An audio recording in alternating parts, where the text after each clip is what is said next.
악하는 외마디, 비명과 함께 둔탁한 파여름이 장터의 소란을 단숨에 집어삼켰다.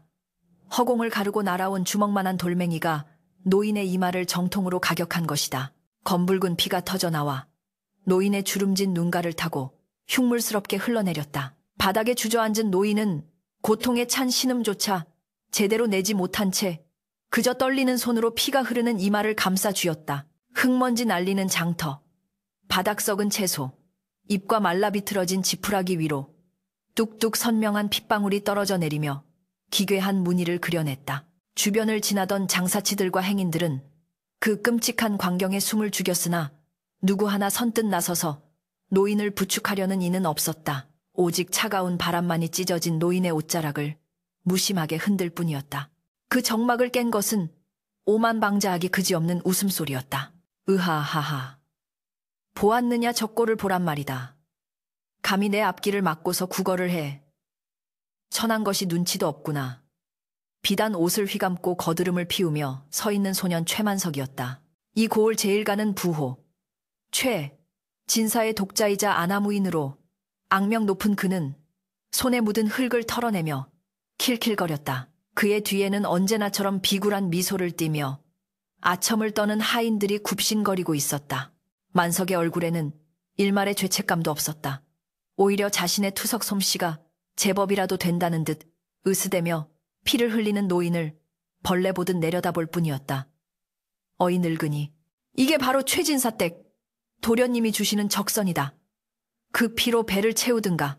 군중 틈에 숨죽여 서 있던 연화는 그 광경을 목격하고는 입술을 깨물었다. 12살 또래보다 작고 야윈 연화의 옷은 기워입은 흔적이 역력한 무명천이었고 발에는 다 달아빠진 집신이 위태롭게 걸려 있었다. 그녀의 품속에는 방금 숯 굽는 할배에게서 얻은 군고구마 하나가 소중하게 안겨 있었다. 하루 종일 물 한 모금 마시지 못한 채 산을 오르내리며 나무를 캔 대가로 얻은 오늘 하루, 그녀와 병든 어미가 나누어 먹어야 할 유일한 양식이었다.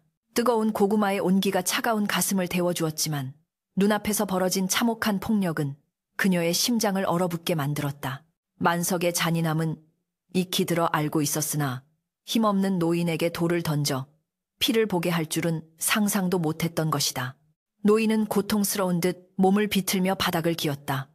흐릿한 눈동자가 허공을 헤매다 만석의 비단 신발 끝에 닿았다. 도련님, 배가 고파. 한 푼만. 쉰 목소리로 애원하는 노인의 손은 앙상한 나뭇가지처럼 말라 비틀어져 있었다. 그러나 만석은 그 손을 매몰차게 걷어찼다. 에이, 재수없어. 감히 내 신발에 더러운 손을 대어봐라. 저 늙은이를 당장 내 눈앞에서 치워라. 기분 잡쳤다. 만석의 호통에 하인들이 우르르 몰려나와 노인을 발길질하기 시작했다. 퍽퍽 하는 소리가 장터의 공기를 찢었고 사람들은 고개를 돌리며 혀를 찼다. 슈슈슈. 저런 천벌을 받을 놈. 누군가 작게 중얼거렸지만 최진사의 권세가 두려워 아무도 나서지 못했다. 그때였다. 흙먼지 속으로 뛰어드는 작은 그림자가 있었다. 연화였다. 공포심에 다리가 후들거렸지만 그녀는 본능적으로 노인의 앞을 가로막았다. 그만하세요. 제발 그만하세요. 할아버지가 죽겠어요. 연화의 외침은 가늘고 떨렸으나 그 절박한 만큼은 장터의 소음을 뚫고 사람들의 귓가에 꽂혔다. 하인들의 발길질이 멈칫했고 만석은 눈살을 찌푸리며 연화를 노려보았다. 이건 또 뭐야? 쥐새끼 같은 계집이 감히 내 앞을 막아. 만석이 비릿한 미소를 지으며 다가왔다. 그의 그림자가 연화의 작은 몸을 덮쳤다. 연화는 움츠러들면서도 뒤에 쓰러진 노인을 보호하듯 팔을 벌렸다. 품속에 있던 고구마가 행여나 으깨질까 조심하면서 비켜라. 너도 저 늙은이와 함께 송장 치르고 싶으냐? 만석이 위협적으로 손을 들어 올리자 연화는 질끈 눈을 감았다. 하지만 매질은 날아오지 않았다. 대신 만석은 연화의 품에서 풍기는 달콤한 냄새를 맡은 듯 코를 킁킁거렸다. 호, 이 냄새는 군고구마 아니냐? 내년이 훔친 것이냐? 만석이 비아냥거리자 연화는 고개를 세차게 저으며 품속의 고구마를 더 꽉 끌어안았다. 아, 아닙니다. 제가 이래서 받은 것입니다. 그녀의 목소리는 기어들어갈 듯 작았다. 만석은 흥미를 잃은 듯 콧방귀를 뀌었다. 흥거지 같은 것들끼리 아주 잘 어울리는구나. 그래, 그 더러운 고구마나 처먹고 떨어져라. 그는 침을 뱉고는 하인들을 이끌고 유유히 사라졌다. 폭풍이 지나간 자리는 처참했다. 연화는 다리에 힘이 풀려 주저앉고 말았다. 주변을 둘러보았으나 사람들은 괜한 화를 입을까 두려워 뿔뿔이 흩어지고 있었다. 연화는 떨리는 손으로 노인을 부축해 일으켰다. 할아버지, 괜찮으세요? 노인은 피범벅이 된 얼굴을 들어 연화를 바라보았다. 헝클어진 백발 사이로 보이는 그의 눈빛은 기이할 정도로 맑고 깊었다. 마치 세상의 모든 풍파를 꿰뚫어보는 듯한 그 눈빛에 연화는 순간 숨을 멈췄다. 노인은 아무 말 없이 거친 숨을 몰아쉬었다. 배가 고파 기운이 없는 것이 분명했다. 연화는 갈등했다. 이 고구마는 병든 어머니와 나눠 먹어야 할 귀한 식량이었다. 하지만 눈앞의 노인은 당장이라도 숨이 넘어갈 듯 위태로워 보였다. 연화는 결심한 듯 품에서 고구마를 꺼냈다. 아직 따뜻한 온기가 남아있는 검게 그을린 군고구마였다. 그녀는 조심스럽게 고구마를 반으로 쪼개었다. 노란 속살이 드러나며 달콤한 김이 모락모락 피어올랐다. 꿀처럼 흐르는 진액이 그녀의 손가락을 적셨다. 연화는 침을 꼴깍 삼키고는 더 큰 조각을 노인에게 내밀었다. 할아버지, 이거 드세요. 따뜻할 때 드셔야 해요. 노인은 믿기지 않는다는 표정으로 연화를 그리고 고구마를 번갈아 쳐다보았다. 아가, 이걸 내게 주면 너는 무엇을 먹느냐? 노인의 목소리는 갈라졌지만 위험이 서려 있었다. 연화는 애써 밝게 웃어 보였다. 전 괜찮아요. 아까 배불리 먹었는걸요. 어서요. 거짓말이었다. 그녀의 배에서는 꼬르륵 소리가 요동치고 있었으니까. 노인은 떨리는 손으로 고구마를 받아들었다. 그리고는 허겁지겁 입으로 가져가는 대신 한참 동안 그 온기를 느끼려는 듯 손에 쥐고만 있었다. 이윽고 노인이 천천히 입을 열어 고구마를 베어 물었다. 달구나. 참으로 달아. 노인의 눈에서 맑은 눈물 한 방울이 흘러내려 흙 묻은 볼을 타고 내렸다. 그것은 단순한 허기를 채우는 음식이 아니었다. 얼어붙은 세상에서 유일하게 남은 인간의 정칭이었다. 노인이 고구마를 다 먹을 때까지 연화는 묵묵히 곁을 지켰다. 노인은 소매로 입가를 닦으며 연화를 지그시 바라보았다. 그 눈빛은 조금 전에 허약한 거지 노인의 것이 아니었다. 깊은 산속의 호수처럼 고요하고도 신비로웠다. 이름이 무엇이냐? 노인이 물었다. 연화라고 합니다. 연화가 공손히 답했다. 노인은 고개를 끄덕이며 품속을 뒤적였다. 낡고 해진 저고리 안에서 그가 꺼낸 것은 작고 낡은 주머니였다. 연화야, 내 마음이 이 고구마보다 더 따뜻하고 달콤하구나. 내 오늘 너에게 받은 은혜를 잊지 않으마. 노인은 주머니를 연화의 손에 쥐어주었다. 주머니 안에는 칠흑같이 검고 윤기가 흐르는 작은 씨앗 몇 알이 들어있었다. 이것이 무엇입니까? 연화가 의아한 듯 물었다. 노인은 의미심장한 미소를 지으며 일어섰다. 그의 몸놀림은 놀라울 정도로 가벼워 보였다. 내 눈물이 떨어지는 땅에 심거라. 그곳에서 네 운명이 피어날 것이다. 연화가 뭐라 대꾸하기도 전에 장터에 짙은 안개가 깔리기 시작했다.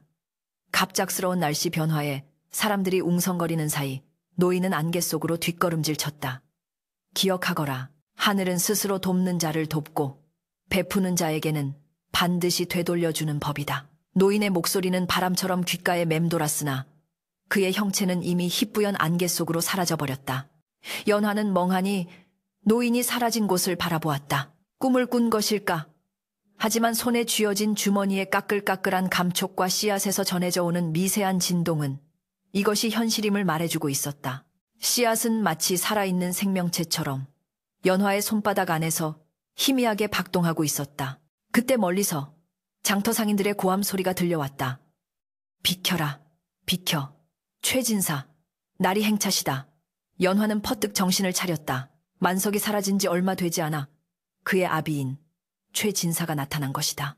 만석의 거만함이 어디서 나왔는지 짐작게 하는 위세등등한 가마가 장터 한복판을 가로질러 갔다.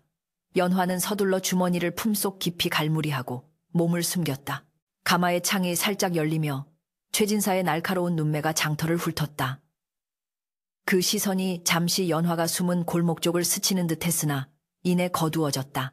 연화는 가슴을 쓸어내렸다. 오늘은 참으로 기이하고도 긴 하루였다. 집으로 돌아가는 길 해는 서산으로 넘어가며 붉은 노을을 토해내고 있었다. 연화의 발걸음은 무거웠다. 어머니께 드릴 고구마가 반으로 줄어들었기 때문이다. 하지만 이상하게도 마음만은 깃털처럼 가벼웠다. 품속에 있는 씨앗들이 난로처럼 따뜻한 열기를 뿜어내고 있는 것만 같았다. 초가 삼간 다 쓰러져가는 집. 바람이 숭숭 들어오는 문풍지 너머로 어머니의 기침 소리가 들려왔다. 콜록콜록. 연화냐 힘없는 어머니의 목소리에 연화는 눈시울이 붉어졌다. 네, 어머니. 다녀왔습니다. 연화는 방문을 열고 들어섰다. 어두컴컴한 방 안 냉기만이 가득한 그곳에서 연화는 노인의 말을 떠올렸다. 내 눈물이 떨어지는 땅에 심거라. 그날 밤 연화는 잠을 이루지 못했다. 달빛이 찢어진 창호지 틈으로 스며들어와 방바닥에 놓인 씨앗 주머니를 비추었다. 검은 씨앗들은 달빛을 머금고 기묘한 광채를 띠는 듯했다. 만석의 비웃음 소리와 돌에 맞아 피를 흘리던 노인의 얼굴, 그리고 따뜻한 고구마를 나누던 순간의 정적이 머릿속에서 뒤엉켰다.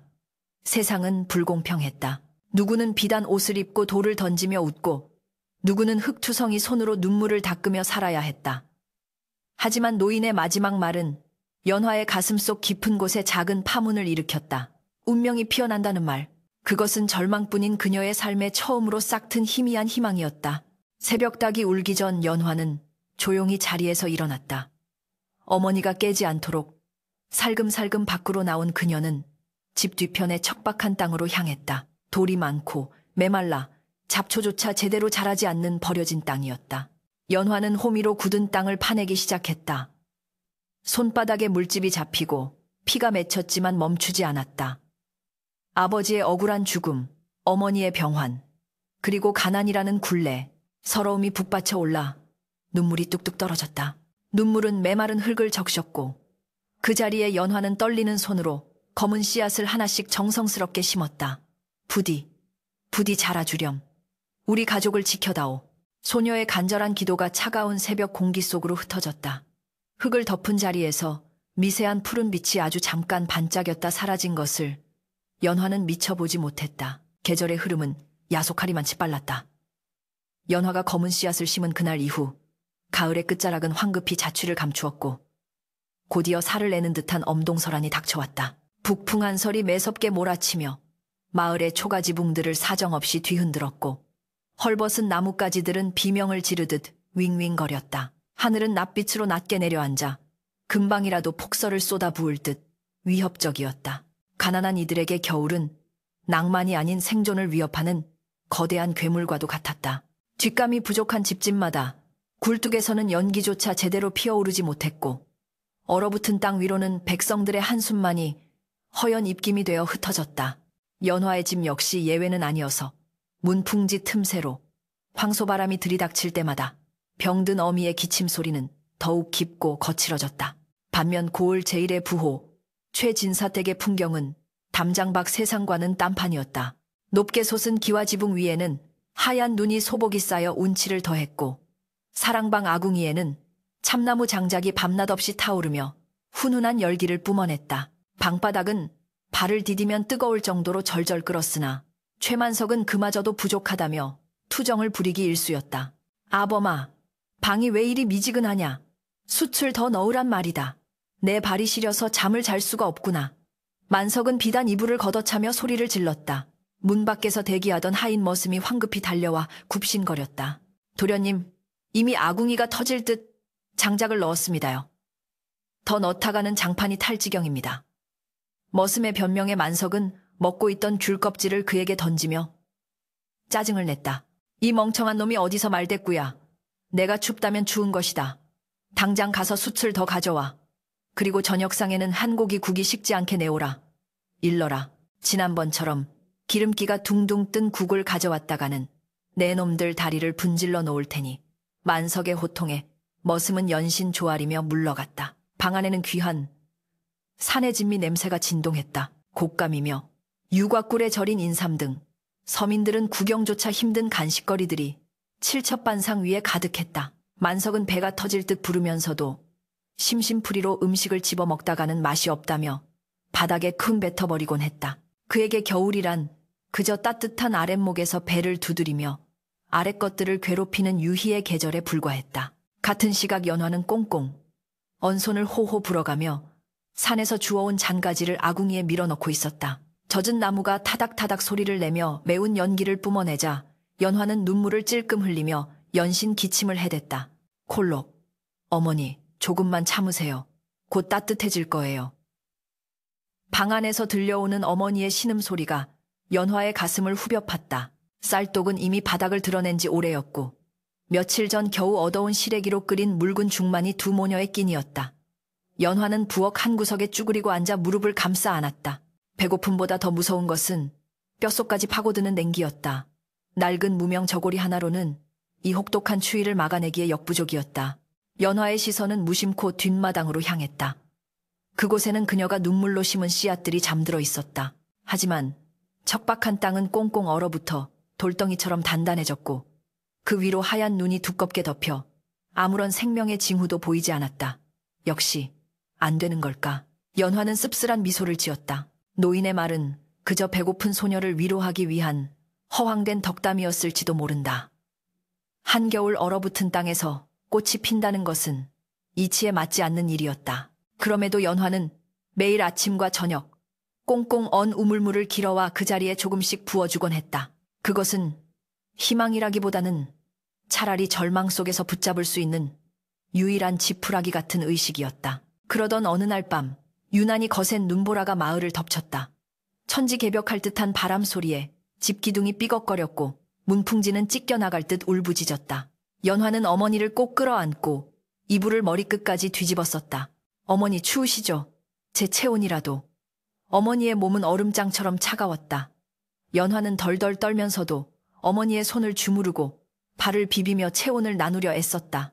이러다 밤새 얼어 죽는 것은 아닐까 하는 공포가 엄습했다. 그때였다. 밖에서 기이한 소리가 들려왔다.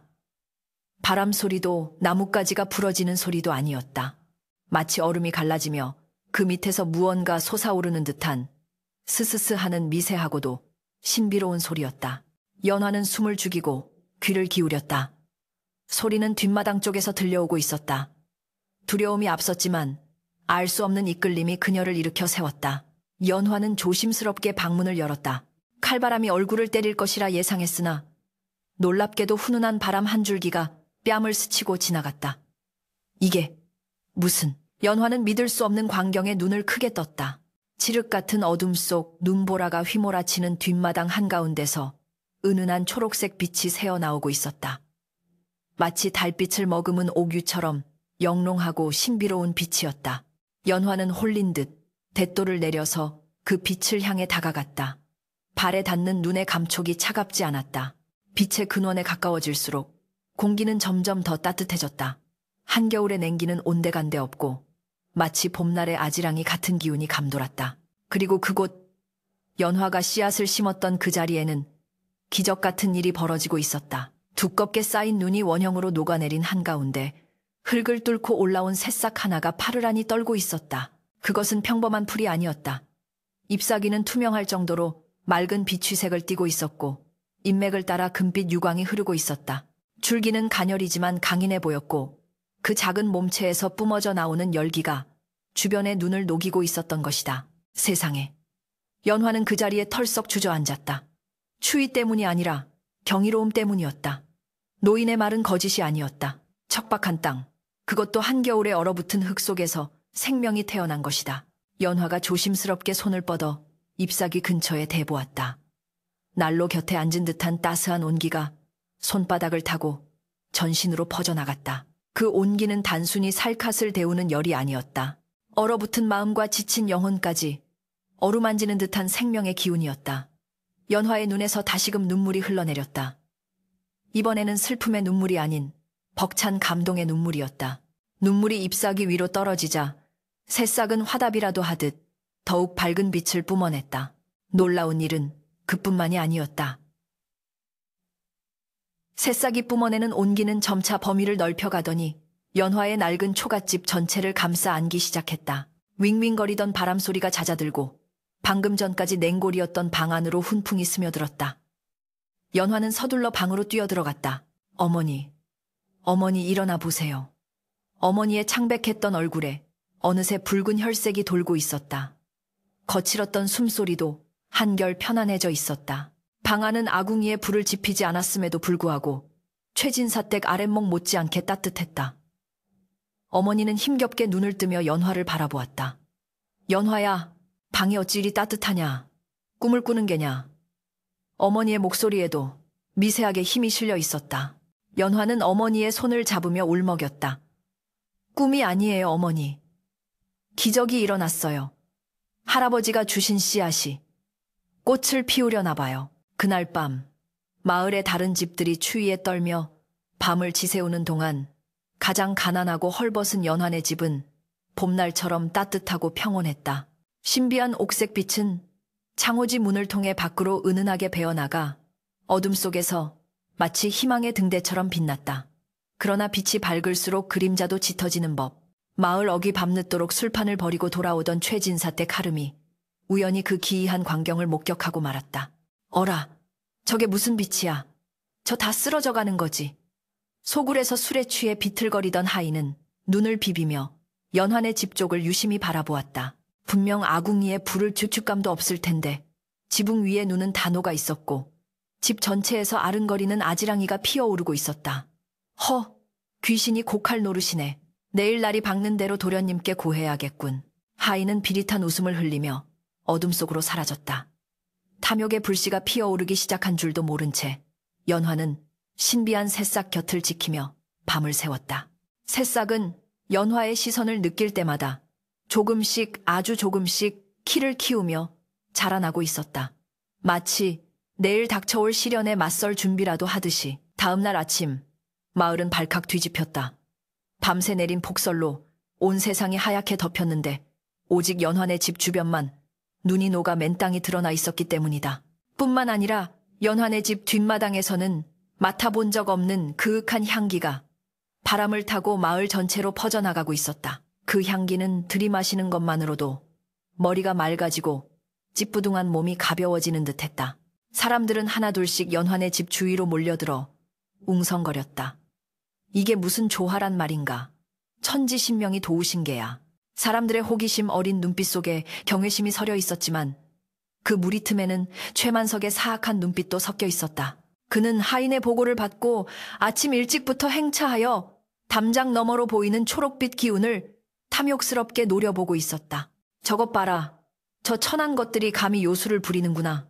만석이 부채로 코를 막으며 중얼거렸다. 향기는 더없이 달콤했으나 그의 비틀린 심사에는 역겨운 냄새로 느껴질 뿐이었다. 아범아, 가서 알아보거라. 저 계집이 대체 무엇을 숨기고 있는지. 만약 귀한 보물이라도 숨겨둔 것이라면. 만석의 입가에 교활한 미소가 번졌다. 이 고을의 모든 것은 다 우리 최진사택의 것이 아니더냐. 감히 주인 허락도 없이 보물을 차지하다니 용서할 수 없지. 만석은 뒷짐을 지고 거만하게 서 있었지만 그의 눈동자는 이미 연화의 집을 집어삼킬 듯이 이글거리고 있었다. 담장한 연화는 쑥쑥 자라나는 식물을 바라보며 불안한 가슴을 쓸어내렸다. 바깥의 소란이 심상치 않음을 직감한 것이다.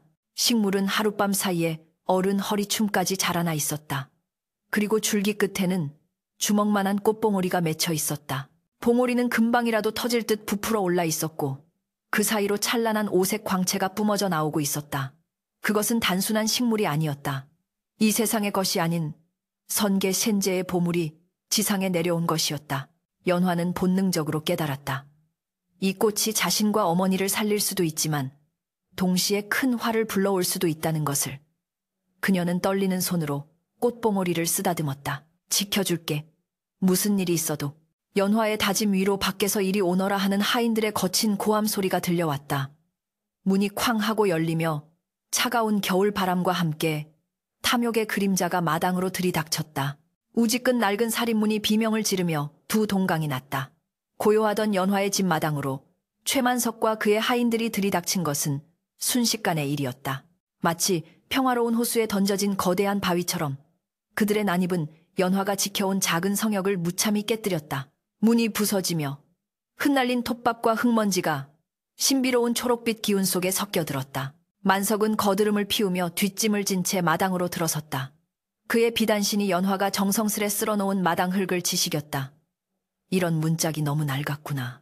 손만 대도 부서지니 원. 만석은 짐짓 놀란 척하며 비릿한 웃음을 흘렸다. 뒤따르던 하인들이 와하하 하고 덩달아 웃음을 터뜨렸다. 그들의 웃음소리는 날카로운 칼날이 되어 연화의 가슴을 후벼 팠다. 연화는 떨리는 몸을 일으켜 꽃봉오리가 맺힌 식물을 등 뒤로 감췄다. 마치 어미 닭이 병아리를 보호하듯 그녀의 작은 등은 필사적이었다. 도련님, 어찌 이러십니까? 남의 집에 함부로. 연화의 목소리는 공포로 떨리고 있었지만 그 눈빛만큼은 물러서지 않겠다는 결의로 번들거렸다. 만석은 코웃음을 쳤다. 남의 집이 고을 땅 덩어리 중에 우리 최진사댁 소유가 아닌 것이 어디 있더냐. 내년이 밟고 있는 이 흙 한 줌도 다 내 아버지의 것이다. 만석은 부채로 연화를 가리키며 턱짓했다. 비켜라. 내 그 뒤에 숨긴 요망한 물건을 좀 봐야겠다. 그 순간 연화의 등 뒤에서 눈부신 섬광이 터져나왔다. 모두가 눈을 가리고 웅성거리는 사이 굳게 닫혀있던 꽃봉오리가 마침내 그 자태를 드러냈다. 파사삭 하는 소리와 함께 꽃잎이 한 장 한 장 펼쳐졌다. 그것은 세상에 존재하는 색으로는 형용할 수 없는 신비로운 빛깔이었다. 새벽 하늘의 푸르름과 노을의 붉음, 그리고 별빛의 영롱함이 한데 어우러진 듯한 오색 찬란한 꽃이었다. 꽃이 완전히 만개하자 그 중심에서 짙은 향기가 폭발하듯 뿜어져 나왔다. 그 향기는 들이닥친 하인들의 땀 냄새와 만석의 진한 화장 냄새, 그리고 겨울의 비릿한 흙내를 단숨에 집어삼켰다. 향기는 단순히 코를 자극하는 것이 아니었다. 그것은 폐부 깊숙이 스며들어 막힌 기혈을 뚫고 탁한 피를 맑게 하는 생명의 숨결이었다. 술에 찌들어 있던 하인들의 눈이 맑아지고 추위에 곱았던 손가락이 펴졌다. 만석조차 그 황홀한 향기에 취해 잠시 표독스러운 표정을 잃고 멍하니 입을 벌렸다. 이게 무슨 향기냐? 그가 중얼거리는 순간 방문이 벌컥 열렸다. 그리고 기적 같은 광경이 펼쳐졌다. 몇 년 동안 자리보전하며 일어나지 못했던 연화의 어머니가 제 발로 걸어 나온 것이다. 창백했던 얼굴에는 복숭아빛 생기가 돌았고 앙상했던 팔다리에는 힘이 들어가 있었다. 연화야, 몸이 깃털처럼 가볍구나. 어머니는 믿기지 않는다는 듯 자신의 손을 내려다보며 감격에 겨워했다. 연화는 어머니에게 달려가 와락 안겼다. 어머니 걸으실 수 있으세요? 정말로요. 모녀가 부둥켜 안고 흘리는 기쁨의 눈물은 만개한 꽃잎 위로 떨어져 더욱 찬란한 빛을 발했다. 지켜보던 마을 사람들은 웅성거리며 무릎을 꿇거나 합장하며 기도를 올렸다. 신령님이 보호하셨다. 저것은 선계의 꽃이다.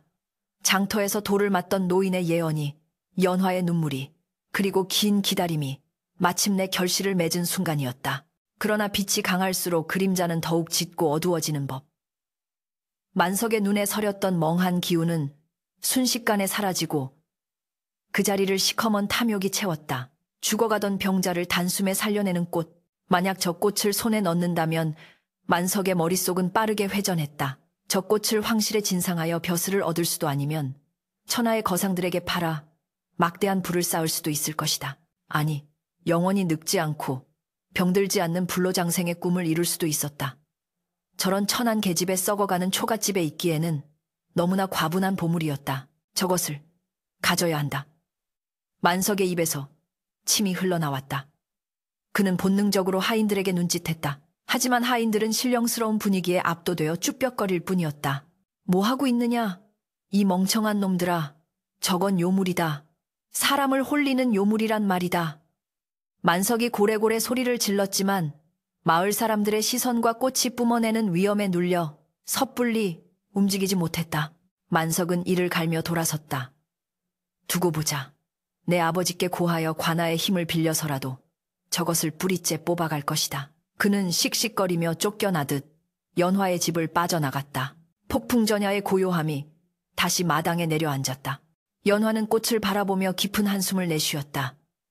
어머니의 병이 나은 것은 더할 나위 없는 기쁨이었으나 만석의 저 눈빛은 잊을 수 없는 공포였다. 어머니, 아무래도 큰일이 날 것 같아요. 연화의 걱정에 어머니는 따뜻한 손으로 딸의 뺨을 감싸 쥐었다. 하늘이 주신 선물이니 하늘이 지켜주실 게다. 두려워 마라. 하지만 연화의 가슴속 불안감은 쉽게 가라앉지 않았다. 그녀는 밤새 꽃 곁을 지키며 잠들지 못했다. 꽃은 마치 연화의 마음을 아는 듯 은은한 빛을 깜빡이며 위로했다. 한편 최진사 댁 사랑방은 음모의 냄새로 가득 찼다. 만석에게서 자초지종을 전해 들은 최진사의 눈이 뱀처럼 가늘어졌다. 죽어가던 애미가 벌떡 일어났다고 그게 참말이냐? 최진사는 곰방대를 탁탁 털며 물었다. 그렇다니까요, 아버지. 그 향기만 맡아도 10년 묵은 체증이 내려가는 듯 했습니다. 그건 분명 신초신서입니다. 우리가 가져야 해요. 만석이 흥분하여 침을 튀겼다. 최진사는 수염을 쓰다듬으며 음흉한 미소를 지었다. 그는 아들보다 훨씬 교활하고 노련한 자였다. 단순히 힘으로 뺏는 것은 하책이었다. 명분이 필요했다. 만석아, 내 창고에 보관해 두었던 귀한 산삼 씨앗이 기억나느냐? 최진사가 넌지시 물었다. 만석은 고개를 갸웃거렸다. 산삼 씨앗이라뇨? 그런 게 있었습니까? 최진사는 혀를 찼다. 이런 둔한 놈. 있었다고 하면 있는 것이다. 며칠 전 창고지기가 잠든 사이 도둑이 들어 그 귀한 씨앗을 훔쳐갔다고 관아에 고발해 두거라. 만석의 얼굴이 그제야 환해졌다. 아하, 그러니까 그 도둑년이 바로 연화란 말이군요. 최진사는 고개를 끄덕였다. 그 천한 것들이 어디서 그런 귀한 꽃을 얻었겠느냐. 분명 우리 집 창고에서 훔친 씨앗을 심은 게지. 작물작물은 주인에게 돌아오는 것이 국법이다. 다음날 아침 해가 중천에 뜨기도 전에 요란한 징소리가 마을을 울렸다. 관아의 포졸들과 최진사 댁 산호비들이 떼를 지어 연화의 집으로 몰려왔다. 그들의 손에는 몽둥이와 삽, 그리고 굵은 오라줄이 들려 있었다. 마을 사람들이 겁에 질려 길을 터주었고 그 사이로 최진사와 만석이 위풍당당하게 걸어 들어왔다. 죄인 연화는 나오라. 포졸의 고함 소리에 연화와 어머니가 사색이 되어 마당으로 나왔다. 날이 죄인이라뇨. 저희는 아무 죄도 짓지 않았습니다. 어머니가 읍소했으나 최진사는 거들떠보지도 않았다. 네, 2년 감히 내 집 창고에 들어와 황실에 진상할 귀한 약초 씨앗을 훔쳐가 내 죄를 네가 알렸다. 최진사의 호통은 천둥처럼 쩌렁쩌렁했다. 연화는 억울함에 눈앞이 캄캄해졌다. 아닙니다. 절대 아닙니다. 이 씨앗은 장터에서 만난 할아버지가 주신 것입니다. 연화가 절규하듯 외쳤다. 그러자 만석이 나서며 비웃었다. 거지 노인이 주었다고 지나가던 개가 웃겠구나. 그 늙은 거지가 무슨 수로 이런 천하의 보물을 가지고 있단 말이냐.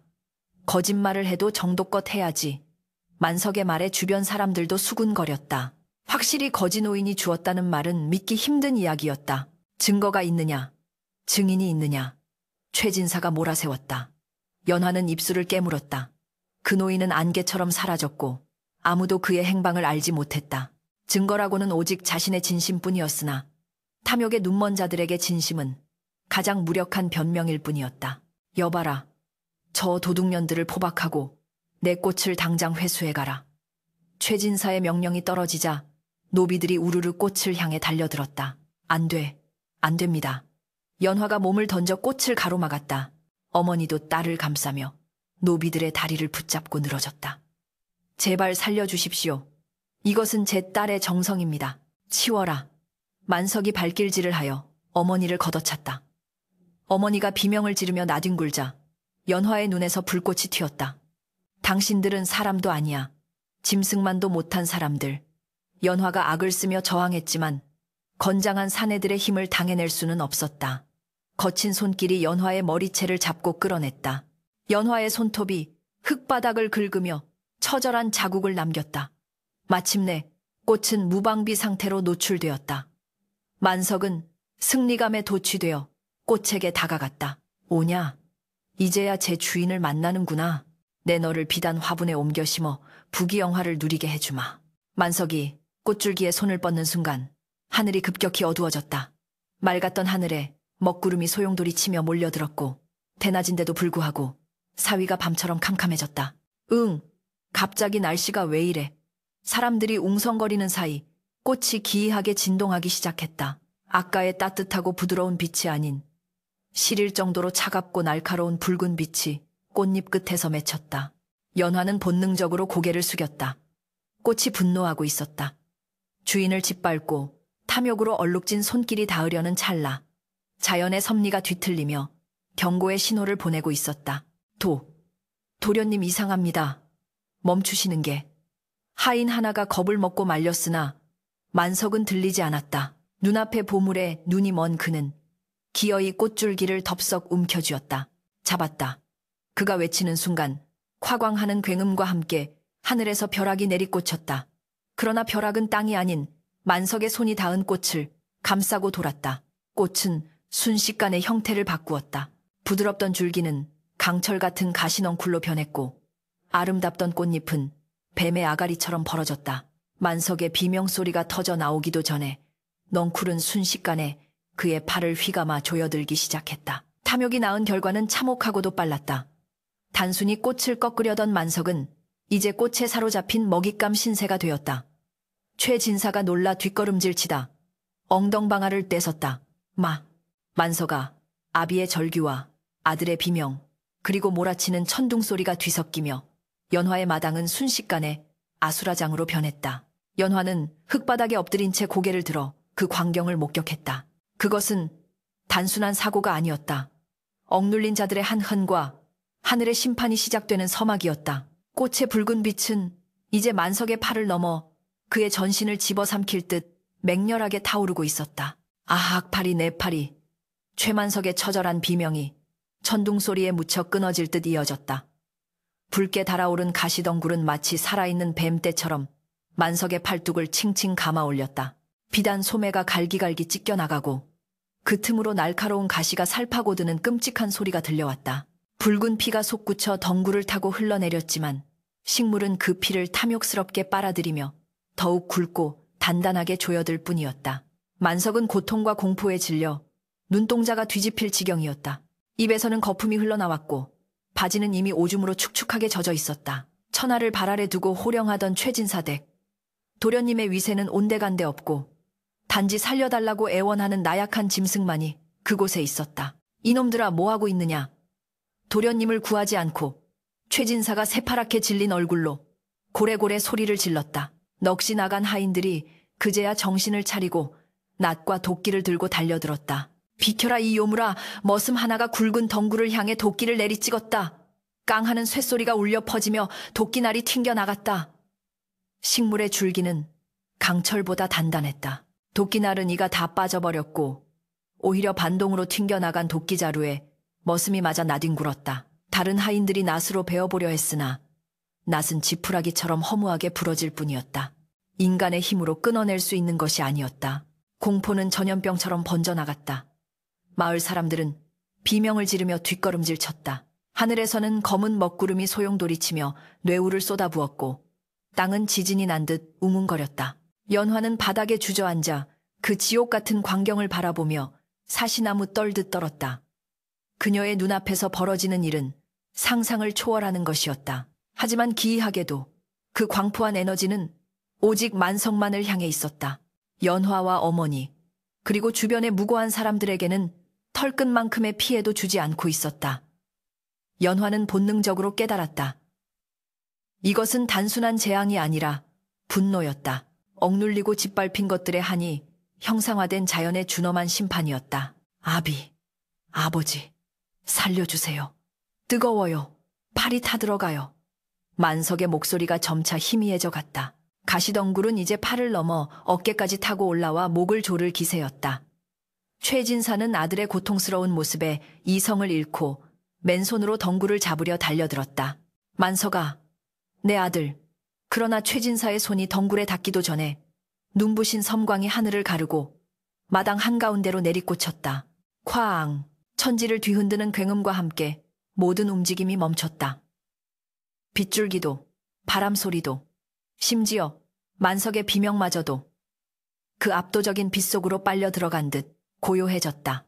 눈을 뜰 수 없는 강렬한 백색의 빛이 서서히 걷히자 그 자리에는 한 사람이 서 있었다. 하얀 도포자락을 바람에 휘날리며 긴 수염을 늘어뜨린 노인. 손에는 낡은 지팡이를 짚고 있었지만 전신에서는 범접할 수 없는 석이, 레이치가 뿜어져 나오고 있었다. 사람들은 숨을 죽이고 그를 바라보았다. 그 얼굴은 낯이 익었다. 바로 얼마 전 장터에서 피를 흘리며 쓰러져 있던, 그리고 연화에게 씨앗을 건네주었던 그 거지 노인이었다. 하지만 지금 그의 모습에서 구차한 거지의 흔적은 찾아볼 수 없었다. 그는 구름을 타고 내려온 선인 셴른 그 자체였다. 네. 내 놈은 최진사가 뒷걸음질 치며 손가락질했다. 공포와 경악으로 그의 목소리는 갈라졌다. 그때 그 거지가 아니더냐. 살아있었단 말이냐. 노인은 아니 도사는 묵묵히 최진사를 응시했다. 그 눈빛은 태산처럼 무거웠고 바다처럼 깊었다. 도사가 지팡이로 땅을 한번 쿵 하고 내리찍자 파동이 퍼져나가며 소란스럽던 기운이 일순간에 잠잠해졌다. 탐욕에 눈이 멀어 하늘 무서운 줄 모르는 어리석은 중생들아. 도사의 목소리는 크지 않았으나 모든 이의 귓가에 쟁쟁하게 울렸다. 내 너희에게 자비를 베풀 기회를 주었거늘 어찌하여 악업을 쌓는 길을 택하였느냐. 도사는 천천히 물 흐르듯 만석에게 다가갔다. 만석을 조이고 있던 가시덩굴이 도사의 접근에 반응하듯 부르르 떨었다. 만석은 고통과 공포로 일그러진 얼굴로 도사를 올려다보았다. 살려주시오 도사님. 제발. 도사는 싸늘한 눈으로 만석을 내려다보았다. 네가 던진 돌이 내 이마를 찢었을 때 나는 너의 흉포함을 보았다. 허나 돌에 맞은 상처보다 더 깊고 썩은 상처가 내 영혼에 있음을 알았기에 내 너를 시험하고자 했다. 헌데 너는 그 시험조차 통과하지 못하고 기어이 죄 없는 소녀의 것을 탐하여 천벌을 자초하였구나. 도사의 꾸짖음은 서리발처럼 차가웠다. 최진사가 억울하다는 듯 소리쳤다. 무슨 헛소리냐. 저 꽃은 내 집 창고에서 도둑맞은 씨앗으로 피운 것이다. 내 물건을 내가 되찾으려 한 것이 무슨 죄란 말이냐. 최진사는 끝까지 거짓으로 자신의 죄를 덮으려 했다. 도사는 허탈하다는 듯 껄껄 웃었다. 그 웃음소리에 마당의 공기가 진동했다. 네, 창고 좋다. 그렇다면 증명해보아라. 도사가 소매를 휘두르자 허공에 거대한 환영이 나타났다. 그것은 최진사 댁 창고 내부의 모습이었다. 쌀가마니와 비단이 가득 쌓여 있었으나 약재를 보관하는 함은 텅 비어 있었고 거미줄만 무성했다. 쥐새끼 몇 마리가 바닥을 기어다니는 외탄 창고의 모습이 만천하에 드러났다. 보아라. 내 탐욕으로 채운 곳간은 가득 찼을지 모르나 내 양심을 담아야 할 곳간은 저토록 비어 있구나. 쥐새끼조차 먹을 것이 없어 도망가는 그곳에 어찌 천상의 씨앗이 있었겠느냐. 거짓이 명백히 드러나자 마을 사람들 사이에서 야유가 터져나왔다. 저런 천하의 사기꾼들, 양반 탈을 쓴 도둑놈들이었네. 사람들의 손가락질에 최진사의 얼굴은 불그락푸르락해졌다. 더 이상 변명할 여지가 없었다. 도사는 시선을 돌려 연화를 바라보았다. 그의 눈빛이 봄바람처럼 부드럽게 변했다. 연화야 이리 오너라. 연화는 떨리는 다리를 이끌고 도사 앞으로 나아갔다. 할아버지, 아니, 도사님. 연화가 무릎을 꿇으려 하자 도사는 손을 들어 제지했다. 일어나라. 너는 무릎 꿇을 죄를 짓지 않았다. 도사는 연화의 손을 잡아 만석을 옥죄고 있는 덩굴 앞으로 이끌었다. 이 꽃의 이름은 인과화 인고화다. 심은 자의 마음을 먹고 자라며 닿는 자의 본성을 비추는 거울이지. 네, 고운 마음이 눈물과 함께 스며들어 이토록 아름다운 꽃을 피웠으나 저자의 더러운 탐욕이 닿는 순간 가시가 되어 응징한 것이다. 도사는 연화의 손을 들어 만석의 팔을 감고 있는 가시에 살며시 갖다 대게 했다. 놀라운 일이 벌어졌다. 연화의 손길이 닿자마자 강철 같던 가시가 스르르 풀리며 다시 부드러운 줄기로 변하는 것이 아닌가. 시커멓게 죽어가던 꽃잎은 다시금 영롱한 오색빛을 되찾았고 흉흉하던 붉은 기운은 사라졌다. 만석은 털썩 바닥으로 떨어졌다. 그의 팔은 피범벅이 되어 있었고 가시에 찔린 자국마다 검은 연기가 피어오르고 있었다. 보았느냐? 도사가 군중을 향해 외쳤다. 이것이 바로 하늘의 이치다. 선한 자에게는 약이 되고 복이 되지만 악한 자에게는 독이 되고 화가 되는 법이다. 풀려난 만석은 팔을 부여잡고 뒹굴었다. 극심한 고통이 뼈에 사무치는 듯했다. 최진사가 기어와 아들을 안았다. 만석아, 정신 차려라. 이보시오 도사 양반. 내 잘못했소. 제발 내 아들 좀 살려주시오. 내 전 재산을 다 주겠소. 최진사가 바닥에 머리를 토스며 빌었다. 자식의 고통 앞에서는 천하의 욕심쟁이도 부모일 뿐이었다. 도사는 싸늘하게 그들을 내려다보았다. 제물로 죄를 씻으려 하다니 아직도 정신을 못 차렸구나. 허나 저 아이의 목숨은 내가 거두지 않겠다. 사는 것이 죽는 것보다 더 큰 고통이 될 테니. 도사는 지팡이로 만석의 팔에 난 상처를 가리켰다. 그 흉터는 영원히 지워지지 않을 것이다. 네가 탐욕을 부릴 때마다 그 상처가 불타는 듯 아파올 것이며 네가 남을 해하려 할 때마다 네 살이 썩어 들어가는 고통을 느낄 것이다. 그것이 네가 평생 짊어지고 가야 할 업보다. 그리고 도사는 연화에게 고개를 돌렸다. 연화야, 너는 너를 해하려던 저들을 용서할 수 있겠느냐? 모든 이의 시선이 연화에게 쏠렸다. 연화는 피투성이가 된 만석과 늙고 추해진 최진사의 모습을 바라보았다. 분노와 원망이 치솟았으나 그녀는 곁에 서 있는 건강해진 어머니의 손을 잡았다. 어머니의 따뜻한 온기가 분노를 녹였다. 연화는 깊은 숨을 내쉬었다. 도사님, 저들이 벌을 받는 것을 보아도 제 마음이 기쁘지 않습니다. 그저 다시는 우리를 괴롭히지 못하게만 해주세요. 그리고 이 꽃이 더 이상 누군가를 다치게 하지 않았으면 좋겠습니다. 도사는 만족스러운 듯 고개를 끄덕였다. 참으로 비단결 같은 심성이구나.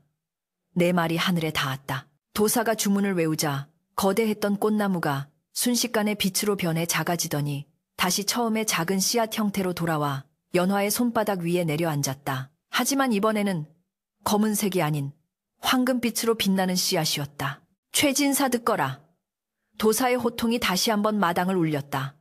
오늘 이후로 내 가문의 운은 다하였다. 네가 부당하게 쌓아 올린 재물은 모래성처럼 흩어질 것이며 네가 누리던 권세는 아침 이슬처럼 사라질 것이다. 오직 진심으로 회개하고 베푸는 삶을 살 때만이 그 멸문의 화를 면할 수 있을 것이다. 말을 마친 도사는 하얀 연기와 함께 서서히 공중으로 떠올랐다. 연화야, 그 씨앗은 이제 너의 것이다. 네가 원하는 곳에 쓰도록 하여라. 하늘은 언제나 너를 지켜보고 있음을 잊지 말거라. 도사의 모습이 구름 사이로 사라지고 먹구름이 걷히며 맑은 햇살이 다시 내리쬐었다. 폭풍우가 지나간 마당에는 평온이 찾아왔지만 최진사 부자의 운명은 이제 막 폭풍 속으로 들어선 참이었다. 만석은 검게 변한 팔을 부여잡고 공포에 질려 덜덜 떨었고 최진사는 망연자실하여 허공만 바라보았다. 그들의 등 뒤로 마을 사람들의 차가운 시선과 수군거림이 비수처럼 꽂혔다. 권선징악, 휜산 정억의 명쾌한 판결이 내려진 연화의 마당 위로 눈부신 햇살이 축복처럼 쏟아져 내렸다. 도사의 서리빨 같은 호통이 사라지고 난 뒤 최진사 댁의 운명은 마치 낭떠러지로 굴러떨어지는 수레바퀴와 같았다. 그 시작은 원인 모를 화재였다. 도사가 다녀간 지 사흘이 지나던 밤, 칠흑 같은 어둠 속에서 최진사 댁 곳간에 시뻘건 불길이 치솟았다. 불이야 불이야. 하인들의 다급한 외침이 고요한 밤을 찢었지만 불길은 마치 살아있는 악귀처럼 춤을 추며 곡식과 비단을 닥치는 대로 집어삼켰다. 마을 사람들이 양동이를 들고 달려왔으나 바람조차 불길을 돕는 듯 거세게 몰아쳐 끄기는커녕 기와 지붕까지 홀라당 태워버렸다. 평생을 남의 눈에 피눈물을 흘리게 하며 긁어모은 재산이 한 줌의 재로 변하는 것은 순식간이었다. 최진사는 불타는 집을 바라보며 땅을 치고 통곡하다 그 자리에서 혼절하고 말았다. 화마가 휩쓸고 간 자리는 처참했다. 웅장했던 기와집은 앙상한 뼈대만 남았고 가득 찼던 곳간은 텅 비어버렸다. 엎친 데 덮친 격으로 관아에서는 최진사의 비리 장부가 발견되었다며 남은 재산마저 모두 몰수해버렸다. 화려한 비단옷을 입고 거드름을 피우던 최진사 부자는 하루아침에 길거리에 나앉는 신세가 되었다. 하인들과 머슴들은 하늘이 내린 벌이다라며 침을 뱉고는 미련 없이 그들을 떠나버렸다. 권세와 재물이 사라지자 주변에 들끓던 아첨꾼들도 썰물처럼 빠져나갔고 남은 것은 오직 사람들의 조소와 냉대뿐이었다. 무엇보다 고통스러운 것은 만석이었다. 도사의 예언대로 그의 팔에 남은 검붉은 흉터는 끔찍한 고통을 수반했다. 날씨가 흐리거나 그가 조금이라도 남을 원망하는 마음을 품을 때면 상처 부위가 불타는 듯 욱신거렸다. 으아악 아파. 팔이 끊어질 것 같아. 만석은 밤마다 고통에 몸부림치며 비명을 질렀다. 약방을 찾아가 봐도 의원들은 고개를 절레절레 흔들 뿐이었다. 이건 육신의 병이 아니오. 마음의 병이니 약이 없소이다. 만석은 고통을 잊기 위해 술을 찾았으나 돈이 없어 구정물을 뒤져야 했다. 한때 고을 최고의 부잣집 도련님이었던 그는 이제 동네 아이들이 던지는 돌멩이를 피해 도망다니는 처량한 신세로 전락하고 말았다. 반면 연화의 삶은 황금빛 씨앗과 함께 눈부시게 피어났다. 연화는 도사가 준 씨앗을 예전 그 자리에 정성스레 심었다. 이번에는 눈물 대신 감사의 기도를 담아 매일 물을 주었다. 그러자 놀라운 일이 벌어졌다. 싹이 트고 자라난 것은 단 한 송이의 꽃이 아니었다. 황금빛 줄기가 땅을 타고 뻗어나가더니 뒷마당 전체를 신비로운 약초밭으로 뒤바꾸어 놓은 것이다. 그곳에서 자라난 약초들은 죽어가는 사람도 살린다는 전설 속의 영약들이었다. 잎사귀 하나만 다려 마셔도 굽은 허리가 펴지고 뿌리를 삶은 물은 지독한 열병을 단번에 쫓아냈다. 소문은 천리 밖까지 퍼져나갔다. 전국 각지에서 난치병을 앓는 환자들이 연화의 집으로 구름처럼 몰려들었다. 연화는 그들에게 재물을 요구하지 않았다. 가난한 이들에게는 무료로 약을 나눠 주었고 형편이 넉넉한 이들에게는 쌀이나 옷감으로 사례를 받아 다시 빈민들에게 나누어 주었다. 연화 아가씨는 하늘이 내린 선녀님이 틀림없어. 사람들은 연화를 생불산 부처이라 부르며 칭송했다. 연화의 집은 이제 초라한 초가집이 아니었다. 마을 사람들이 십시일반 힘을 모아 지어준 번듯한 기와집이 들어섰고 해민원 백성을 사랑하는 정원이라는 현판이 걸렸다. 세월은 유수와 같이 흘러 10년이라는 시간이 지났다. 어느 화창한 봄날 해민원 앞은 약을 구하려는 사람들로 북적였다. 연화는 이제 성숙하고 기품 있는 여인이 되어 있었다. 온화한 미소를 띠고 환자들을 돌보는 그녀의 모습에서 예전에 때 묻은 소녀의 모습은 찾아볼 수 없었다. 그녀는 환자의 맥을 짚고 따뜻한 말 한마디를 건네며 그들의 아픈 마음까지 어루만져 주었다. 어머니 역시 건강한 모습으로 딸의 곁에서 약재를 다듬으며 행복한 노후를 보내고 있었다. 그때 대문 밖에서 소란스러운 소리가 들려왔다. 저리가 여기가 어디라고 냄새나는 거지가 얼씬거려 하인들이 누군가를 쫓아내고 있었다. 연화가 고개를 들어보니 넝마주의 옷을 입은 채 절뚝거리는 사내가 하인들에게 떠밀려 넘어지고 있었다. 헝클어진 머리카락 사이로 보이는 얼굴은 숯검정 투성이었고 악취가 진동했다. 하지만 연화의 눈길을 끈 것은 사내의 오른쪽 팔이었다. 소매가 찢어진 그곳에 선명하게 남아있는 뱀이 휘감은 듯한 검붉은 흉터. 연화의 심장이 쿵 하고 내려앉았다. 최만석이었다. 잠시만요. 멈추세요. 연화가 다급하게 외치며 대문으로 달려나갔다. 하인들이 멈칫하는 사이 연화는 바닥에 쓰러진 만석에게 다가갔다. 만석은 고개를 푹 숙인 채 부들부들 떨고 있었다. 10년 전 기세등등하게 돌을 던지던 오만한 도련님은 온데간데 없고 삶의 무게와 죄책감에 짓눌린 초라한 중년의 사내만이 남아있었다. 연화는 조용히 그의 앞에 쭈그리고 앉았다. 괜찮으십니까? 그녀의 목소리는 부드럽고 따뜻했다. 만석은 그 목소리에 흠칫 놀라며 고개를 들었다. 눈이 마주친 순간 만석의 동공이 지진이 난 듯 흔들렸다. 연화. 만석의 입술이 파르르 떨렸다. 믿을 수 없다는 표정이었다. 자신이 짓밟으려 했던 소녀는 고귀한 귀부인이 되어 눈앞에 있고 자신은 그 집 대문 앞에서 구걸하는 거지가 되어 있었다. 그 비참한 현실에 대비해 만석은 쥐구멍이라도 찾고 싶은 심정이었다. 그는 황급히 고개를 돌리며 뒷걸음질 쳤다. 아니요. 사람을 잘못 보았소. 나는 도망치려 했지만 굶주림과 병든 다리가 말을 듣지 않았다. 그는 비틀거리다 다시 주저앉고 말았다. 그의 배에서 꼬르륵 하는 소리가 천둥처럼 크게 울렸다. 연화는 하인에게 손짓했다. 이분을 안으로 모셔라. 그리고 따뜻한 국밥과 깨끗한 옷을 내오너라. 하인들이 주저하며 물었다. 하지만 아가씨 이자는 연화는 단호하게 고개를 저었다. 어서 하라니까. 연화의 명예 하인들은 어쩔 수 없이 만석을 부축해 안채 마루로 안내했다. 만석은 가시방석에 앉은 듯 안절부절 못했다. 잠시 후 김이 모락모락 나는 하얀 쌀밥과 고깃국 그리고 정갈한 반찬들이 상다리가 부러지게 차려져 나왔다. 10년 동안 구경조차 해보지 못한 진수성찬이었다. 만석은 침을 꿀꺽 삼키면서도 숟가락을 들지 못했다. 염치가 없어서였다. 연화가 맞은편에 앉아 조용히 말했다. 드세요. 식기 전에. 만석은 눈시울이 붉어졌다. 과거 자신이 그토록 모질게 대했던 연화가 복수는커녕 따뜻한 밥상을 차려주다니. 그의 머릿속에 10년 전 장터에서의 일이 주마등처럼 스쳐 지나갔다. 피 흘리는 노인을 발로 차던 자신과 그 노인에게 유일한 고구마를 나누어 주던 연화. 그 하나의 차이가 오늘날의 천양지차, 텐런지차를 만들었음을 뼈저리게 깨달았다. 만석은 떨리는 손으로 숟가락을 들었다. 국물 한 숟가락이 목을 타고 넘어가자 참았던 눈물이 본물 터지듯 쏟아져 나왔다. 흑, 흑, 흑. 만석은 밥을 먹는 둥, 마는 둥 하며 오열했다. 밥알과 눈물이 뒤섞여 목이 메었다. 미안하다. 정말 미안하다. 내가 죽을 죄를 지었다. 만석은 밥상머리에서 바닥에 머리를 맞으며 사죄했다. 흉터가 있는 팔이 욱신거렸지만 이번에는 그 고통이 싫지 않았다. 그것은 자신의 죄를 일깨워주는 회초리 같았다. 연화는 그런 만석을 가만히 지켜보았다. 그녀의 눈에도 맑은 눈물이 고였다. 만석 도련님 도사님께서 말씀하셨지요. 그 흉터는 마음을 비추는 거울이라고요. 지금 흘리시는 그 눈물이 도련님의 흉터를 씻어줄 것입니다. 식사가 끝나자 연화는 작은 약첩 하나를 만석에게 건넸다. 이것은 통증을 줄여주는 약초입니다.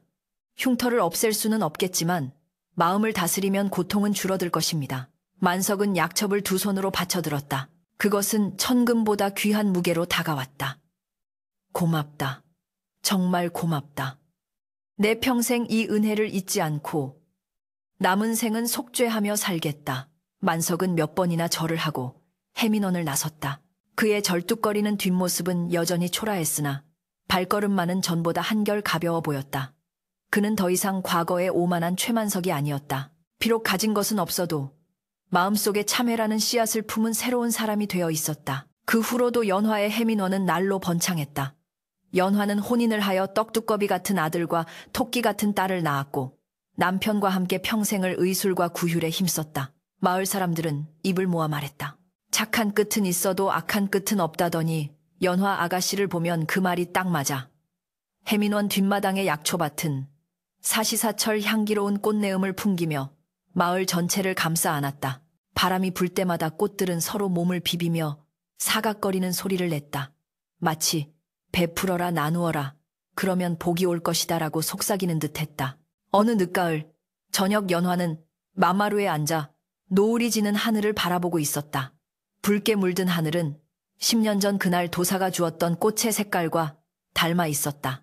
그녀의 곁에는 백발이 성성한 어머니가 무릎에는 잠든 아이들이 기대어 있었다.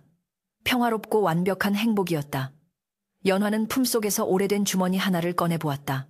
처음 씨앗이 담겨있던 낡은 주머니였다. 그녀는 주머니를 만지작거리며 생각했다. 인과 인고는 멀리 있는 것이 아니다. 내가 오늘 심은 말 한마디 행동 하나가 돌고 돌아 결국 나에게로 돌아오는 것이다. 멀리서 저녁밥 짓는 연기가 모락모락 피어오르고 어디선가 아이들의 웃음소리가 들려왔다. 연화의 입가에 잔잔한 미소가 번졌다. 그 미소는 황금빛 약초꽃보다 더 아름답고 향기로웠다. 세상은 여전히 불공평하고 험난할지라도 선한 마음이 빚어내는 기적은 언제나 그 자리에서 묵묵히 빛을 발하고 있었다. 척박한 땅에서도 기어이 꽃을 피워낸 그 작은 씨앗처럼 말이다.